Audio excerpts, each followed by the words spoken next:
حدا يفهمني القنوات السعودية شلون بتفكر.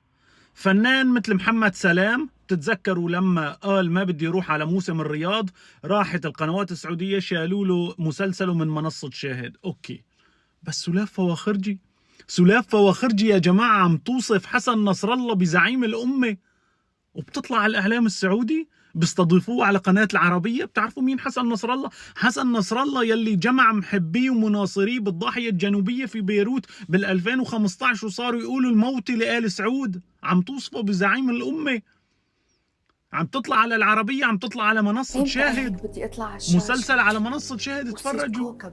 طب ليش ما تقاطعوها؟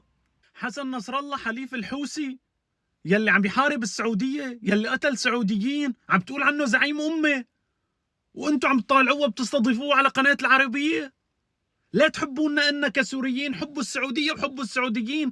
إنسانة عم بتقول عن حسن نصر الله زعيم أمة بتطلع على منصاتكم الإعلامية. شاركوا يا جماعة هذا الفيديو حتى نخدمها لسلاف فواخرجي من العربية ومن منصة شاهد.